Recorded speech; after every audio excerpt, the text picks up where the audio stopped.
आज हम लोग थोड़े हैरान भी हैं और सोच भी रहे हैं कि आज के दिन तो जेंट्स इंटरनेशनल की मीटिंग हुआ करती थी, जिसमें स्टेज सजती थी, लोगों के काम को बतलाया जाता था, किसने सेवा की, क्या की, और उनकी तारीफ में उनका स्वागत किया जाता था, तालियां पिटती थी। और इसी सारे प्रोग्राम के बाद आज ये क्या प्रोग्राम हुआ कि फिर सत्संग, सारी जिंदगी सत्संग सुनते हो गए। और 3 दिन में, एक दिन में जेंट्स की मीटिंग थी, उसमें भी सत्संग हो गया। ये सब क्या हुआ? तो एक बात मैं आपको बतला दूं कि जेंट्स की मीटिंग इसलिए थी कि जो लोग सत्संग सेवा कार्य करते हैं उन्हें देखकर दूसरों को सेवा करने का रंग लगे, क्योंकि सेवा से ही मुक्ति है, सेवा से ही सब कुछ मिलता है। अगर भजन करने के बाद कोई दुनिया में दूसरी अच्छी चीज है, वो निष्काम सेवा है। हुजूर संत कृपाल सिंह जी महाराज कहा करते थे कि सेवा नकद सौदा है, इसमें तुरंत मिलता है, कोई उधार की बात नहीं। और इसी नाते सब युग में, सब जमाने में हर एक संत ने सेवा का महत्व बताया है। तो ऐसी हालत में सेवा को प्रोत्साहन देने के लिए, क्योंकि खरबूजे को देखकर खरबूजा रंग पलटता है, इसलिए लोगों को प्रेरणा मिले सेवा की, हम वो प्रोग्राम करते रहे। और ये रंग मिला भी खूब, लोगों पे चढ़ा भी खूब, सेवा में आए भी खूब, कर भी रहे हैं सेवा। लेकिन ये रंग कुछ दूसरी डायरेक्शन में ज्यादा चढ़ गया। इसका उद्देश्य ये था कि हम परमात्मा की भक्ति में तरक्की करें, और भक्ति में तरक्की करने के लाभ ये था कि हमें मोक्ष मिल जाए, हमें दूसरा जन्म लेना न पड़े। लेकिन इसका रंग क्या चढ़ा कि हर एक कोई संत समझने लगा आपको। मुझे कभी ये ख्याल भी नहीं था कि मेरी संगत में सारे ही संत बन जाएंगे। और अब तो हालत ये हो गई कि रोज आना कई काल आती है, कोई पर्चा आता है, कहने के संत कृपाल सिंह जी महाराज ने कहा कि अगला संत मैं बनूंगा, मुझे आप गद्दी दें।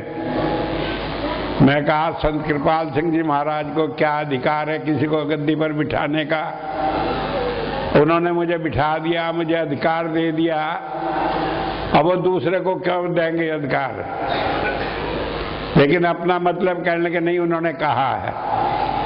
अब मैं ये हैरान हूं कि 1 अनार और 7 लाख बीमार, अब किसे किसे कहूं कि तुम गद्दी के लायक नहीं, क्योंकि हालत ये हो गई। अब तो लोग मुझे ही कहते हैं। एक आदमी है जिसे 2001 में यहाँ से बाहर फेंकवाया था, जब वो माना नहीं कि नहीं मुझे गद्दी मिलनी चाहिए।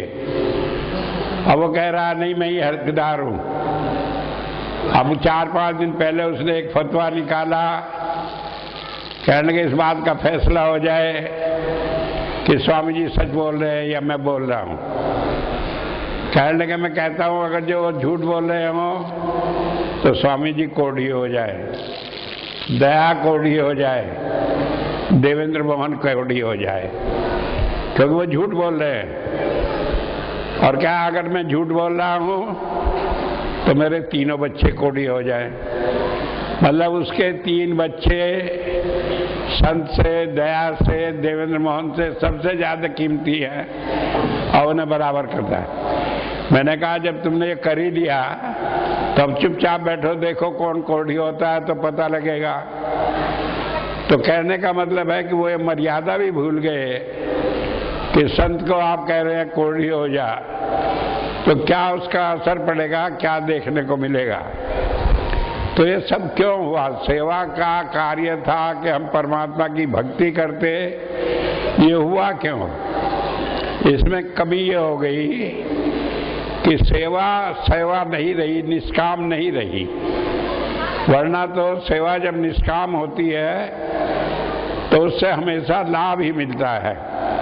क्योंकि कहा है, मैं परसों 30 तारीख को, हो सकता है 30 तारीख को मैं अखबार में पढ़ रहा था, तो उस दिन गांधी जी का बलिदान दिवस था, तो एक छोटा सा एडवर्टाइजमेंट निकला था, उसमें एक कोने में छपा हुआ था, गांधी ने कहा, मैं नहीं समझता कि गरीबों के लिए काम करने से बढ़कर भगवान की पूजा का कोई दूसरा तरीका है।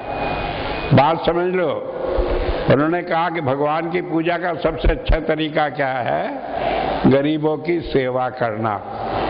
मैं गांधी जी को किस लिए कोट कर रहा हूँ? इसलिए नहीं मुझे वोट चाहिए गांधी के नाम पर, इसलिए नहीं कि मैं आपको समझा रहा हूँ आप फला पार्टी को अच्छा समझे, बल्कि इसलिए कि गांधी जी एक संत थे, क्योंकि उन्हें महात्मा कहा है और वेदों में महात्मा संत को ही कहा है, और उनको संत होने में कोई किसी किस्म का संदेह नहीं था। बहुत पहले की बात है, एक बार मैं अजमेर गया था, तो वहाँ पर कैसी बात चल पड़ी, तो लोग कहने लगे कि यहाँ पर एक रामनारायण चौधरी रहते हैं, वो गांधी जी के सेक्रेटरी रहे, और कहने लगा अगर स्वामी जी आप मिलना चाहते हो तो मैं मिलवा दूं।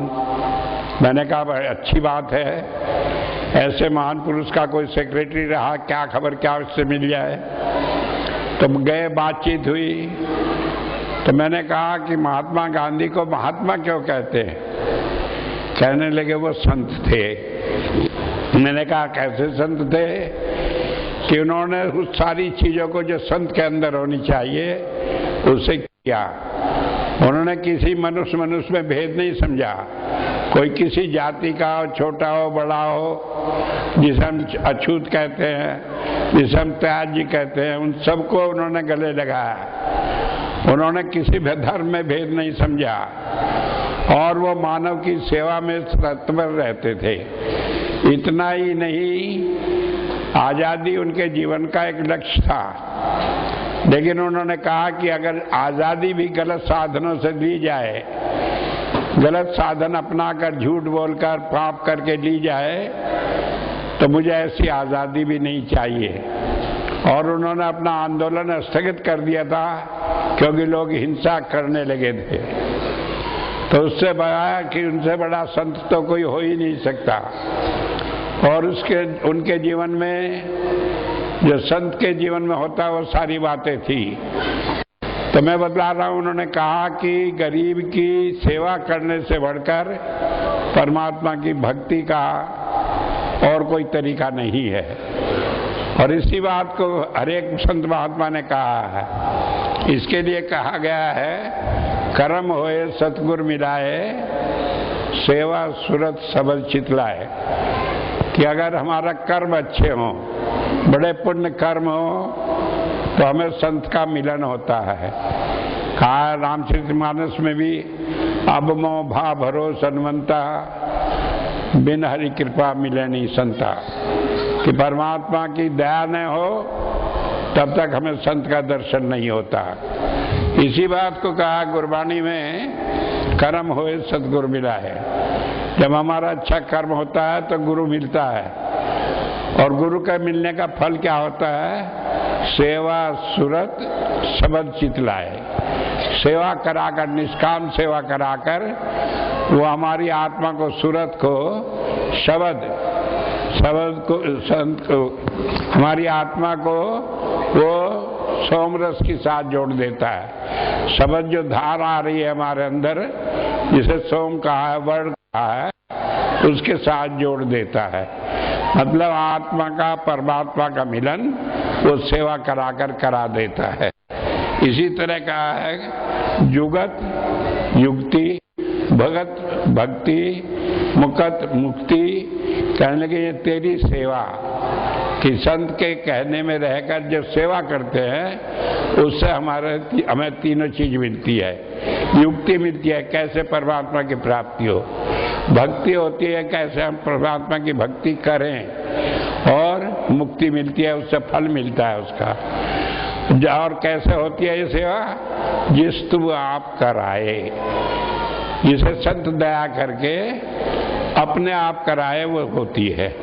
तो मैं बता रहा हूँ मुक्ति का सेवा का इतना बड़ा फल है, लेकिन हम देखते हैं कि उस मुक्ति का नतीजा हम क्या देख रहे हैं कि आज यह लोगों की इतनी बुद्धि भ्रष्ट हो गई कि जो मुक्ति का दाता संत है उसी को उल्टे सीधी बातें कहते हैं। अब वो नहीं कह रहे जो ना समझे, वो कह रहे जो समझदार हैं वो भी कह रहे हैं। कारण क्या है? ये कलयुग है, और कलयुग में काल का बहुत बड़ा चक्र चलता है। जब संत जीवों को इस तरह का खुला ऐलान करके ले जाता है, कहने लगे जो मेरे साथ जुड़ेगा तो मैं उससे सबको मोक्ष मिल जाएगी, तो वो भी अपना जोड़ लगाएगा कि मैं देखता हूं कैसे तुम्हारे साथ जुड़े रहे। तो उल्टे सीधे सारे दिमाग में बातें भर देता है कि संत से घृणा होने लगती है।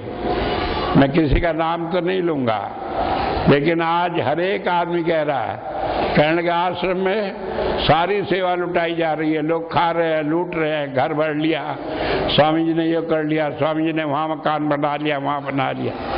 जबकि असलियत यह है कि न तो मेरे पास एक पैसा अपना अलग से कोई है, और मेरा जो पुश्तैनी मकान जो मिला था वो भी मैं आश्रम को दिया हुआ है।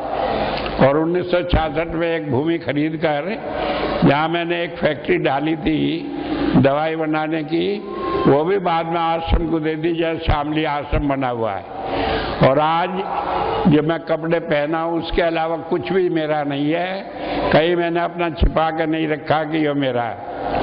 ये तो हाल मेरा है। दूसरे का दया को कहते हैं जिसने अपना जीवन गुरु के चरणों में लगा दिया, अपनी कोई चीज रखी नहीं, शादी नहीं कही, किसी का मतलब नहीं रखा, उसके लिए कहते हैं। लोग तरह तरह की बातें करते हैं, क्योंकि जिनके दिमाग में पैसे के सिवाय कोई बात नहीं, उन्हें हर चीज में पैसा दिखाई देता है। कहते हैं आश्रम लूट लिया। भाई आश्रम में था क्या? जब मैं आया यहाँ पर 110 रुपये लेकर आया था, यहाँ थी जमीन, हमने खरीदी नहीं थी, बात ही चल रही थी, उसमें से लूट क्या लिया? 110 रुपये जब तक बाकी है तब तक तो असल भी कहीं नहीं गई, और किसी ने ऐसा नहीं दिया कि कहीं से हमने कहीं से लोगों से रुपया ले लिया हो कि भाई किसी मांगा, छीना, झपटा, हेरा फेरी करी कि किसी तरह रुपया मिल जाए। तो ये क्यों लोगों के दिमाग में ये आता है? इसलिए नहीं आता कि किसी ने खा लिया, बल्कि इसलिए आता है कि उनका मन करता है खाने को, उनके अंदर लालच फंसी हुई है, इसलिए वो सोचते हैं कि दूसरे को बदनाम करो। अब मैं यूँ कह रहा कि मान लीजिए उनका ध्यान गुरु के साथ जुड़ा हो, कोई कुछ ही करे, उन्हें क्या लेना देना है किसी से? भाई मान लो गुरु को आपने अर्पण कर दिया कुछ, गुरु उसका क्या करता है उसे तुम्हें सोचने का क्या हक है? और अगर जो हक है तो फिर वो निष्काम सेवा कैसे होगी? फिर तो वो सकाम सेवा है कि आप अपना स्वार्थ उसमें जोड़े बैठे। तो मैं बता रहा हूँ कि सेवा जितनी हमने सिखाई पाठ, ये सब के सब उल्टे रास्ते में लोगों ने लगा ली। उससे एक तो लालच हो गया लोगों को, देखने लगा कि आश्रम में सबको इतना है, ये सब लूट लेंगे, माल हमारा हो जाएगा।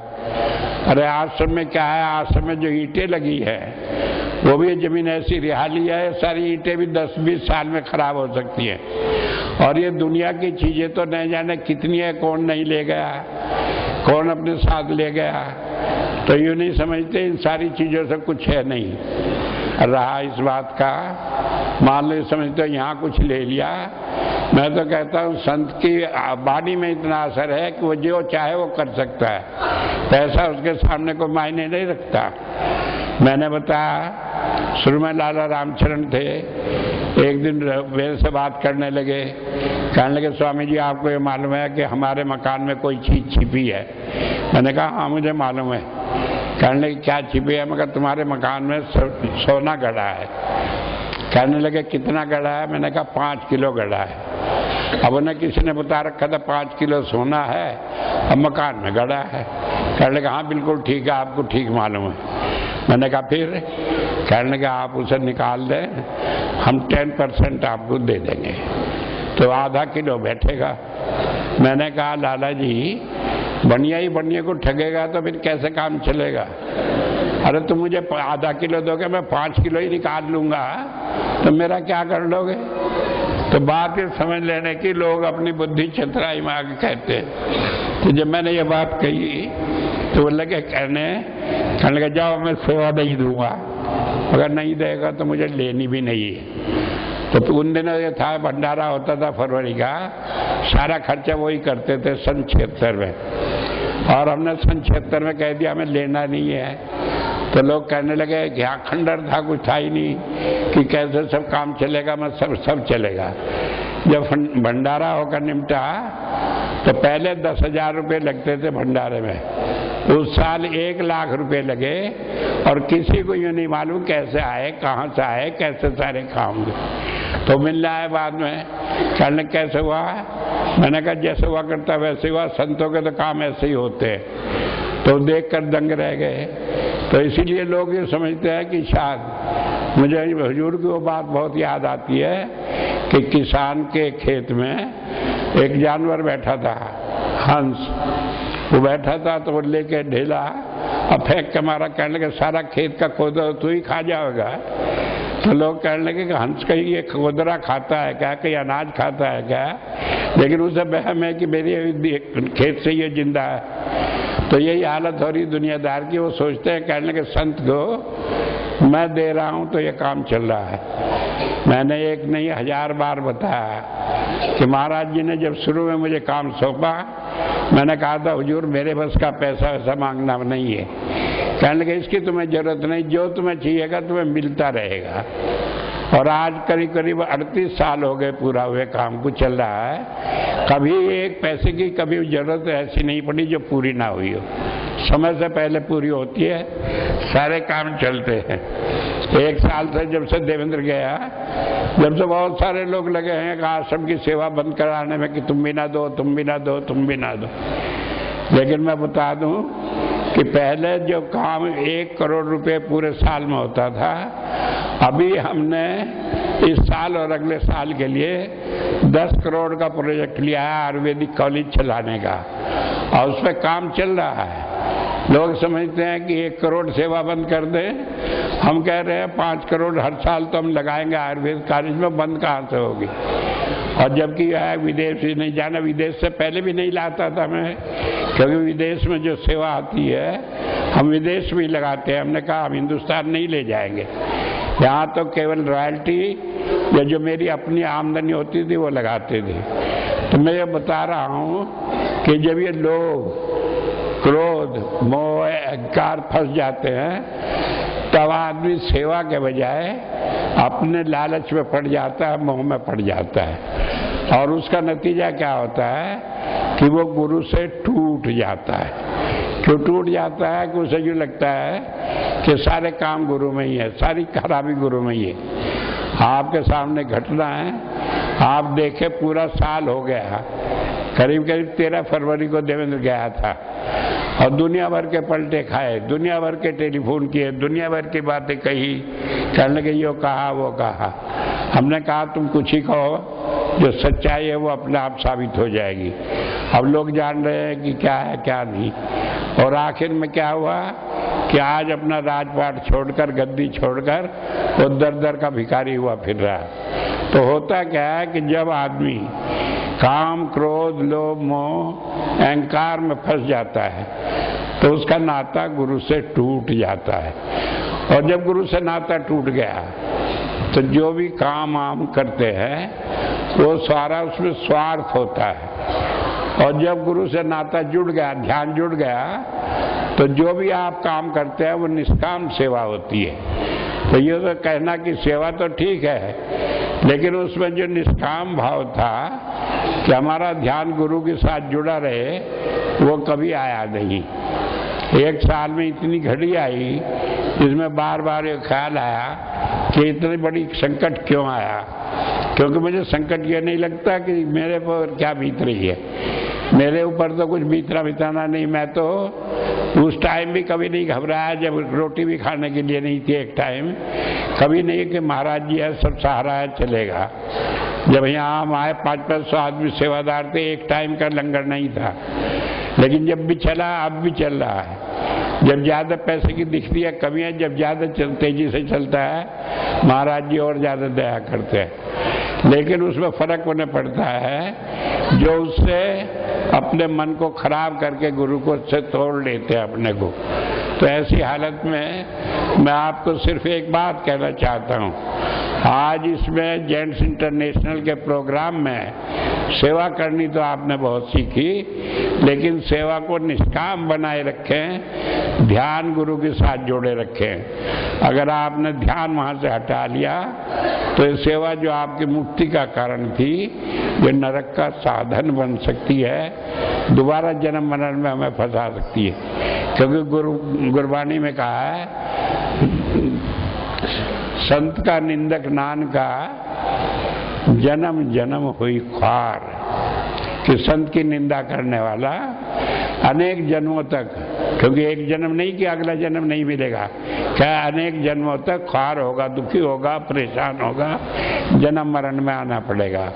तो मैं तो आज आपको एक ही बात कहता हूँ, मेरे बस का बहुत ज़्यादा बोलना नहीं, क्योंकि मैं सोचता हूँ बोल बोल के थक गया और किसी को बात समझ में नहीं आई। अब तो एक बात है कि जो मेरी तरफ ध्यान रखेगा उसे पकड़ के जबरदस्ती रखना है, मुट्ठी में रहे तो रहे, वरना वो बात याद आती है कि संगत को संभालना मेंढक तोलने के समान है। तो इसलिए कब निकल जाए इनको पकड़ कर टांग से रखना पड़ेगा, तब ये रहेंगे। तो बस सिर्फ कहना यह है कि ध्यान इधर रखें तो सारे काम ठीक है, ध्यान इधर नहीं रखेंगे, स्वार्थ में पड़ेंगे तो सारी जिंदगी का करा काम खराब हो जाएगा। इस बात का ध्यान रखें। तो सारा काम बन गया, मोक्ष के आधारी टिकट मिल गया, लेकिन इधर उधर गाड़ी को निकल जाने देंगे तो एक दफे का बिछड़ा न जाने कब फिर नंबर आए, फिर कोई साधन नहीं। क्योंकि एक बात मैं बता दूं, दुनिया में अनेक संत आएंगे, लेकिन ऐसा कोई नहीं आएगा जिसे इतना दर्द हो कि जो एक एक बच्चे को चाहता हो ये ठीक हो जाए। मैं आपको बताऊं, इस सारे मामले में बहुत ज़्यादा हुआ, सब कुछ मैंने सहा। एक दिन मैं महाराज जी को सारी रात कहता रहा कि किसी तरह देवेंद्र को माफ़ कर दें। कहने लगे तुम कह रहे हो, तुम्हें शर्म नहीं आती? मैंने कहा क्यों? कहने लगे वो तुम्हें नहीं, उसने तो मुझे बदनाम कर दिया, मेरे मिशन को उखाड़ने की बात करता है, किस मुँह से तुम कहते हो? और मुझे इतना फटकारा कि मेरी हिम्मत नहीं पड़ी उसके बाद सोचने की भी। मैंने कहा दाता आप ही जाने क्या करना क्या नहीं करना। तो अपना ये ध्यान रखें, लोगों की बातों में ना आए, आप अपना ध्यान गुरु के साथ रखें। मुझे सिर्फ एक बात याद आती है, बहुत पहले की बात है, सन 76 की होगी, जब बहुत सारे महात्मा लोग आया करते थे हमारे सत्संग में। तो लखनऊ में प्रोग्राम था, तो वहाँ पर बहुत सारे हरिद्वार से महात्मा आए थे। तो उन लोगों को ले जाना पड़ता था, कार से जाके खाने के लिए ले जाना पड़ता था सत्संग से। एक गाड़ी में मेरी पत्नी जा रही थी और साथ में 2-3 महात्मा थे। तो माधवाचार्य जी भी बैठे थे। तो वो कहने लगे हमारा तो जीवन ऐसे ही बेकार ही चला गया, भजन सिमरन कुछ होता नहीं। तो उन्होंने सोचा बड़ा मौका मिला है, तो स्वामी जी की पत्नी है, इन्हें अपना चेला बना लो। कहने लगे बीबी तू फिक्र ना कर, मैं तुझे अपना शिष्य बना कर पार कर दूंगा, मोक्ष मिल जाएगा। कहने लगे महात्मा जी इस घमंड में ना रही हो कि मैं खाली हूँ, क्योंकि मैं लोहा जरूर हूँ, लेकिन मैं नाव के साथ जुड़ी हुई कील हूँ, डूब नहीं सकता, क्योंकि नाव कभी डूबेगी नहीं। तो एक बात ध्यान रखो, दुनिया इधर से उधर हो जाए, अगर आप जुड़े हैं कोई दुनिया की ताकत नहीं, कोई ऐसा काल की ताकत नहीं कि वो आपको उल्टे रास्ते पर ले जाए। अगर उल्टे रास्ते पर ले जाओगे तो आप खुद ले जाओगे। तो इस बात का ध्यान रखें और इस सारे टाइम को बड़े शांति से गुजारे। सारी चीज़ ठीक होगी, और ठीक की गारंटी इसलिए होगी कि जब मैंने हाथ पकड़ा है तो मेरी जिम्मेदारी है, आपको उसको सोचने की जरूरत नहीं। जो हाथ पकड़े रहेगा उसकी जिम्मेदारी मेरी है। चाहे वो हाथ छुड़ाना चाहे उसे कितना ही पकड़ना पड़े, और जो मुंह फेर लेगा उसे भाई पीछे अपने अधिकार क्षेत्र से बाहर जाकर नहीं खींच के ला सकता। इस बात को कहकर मैं आज अपनी बात समाप्त करता हूं।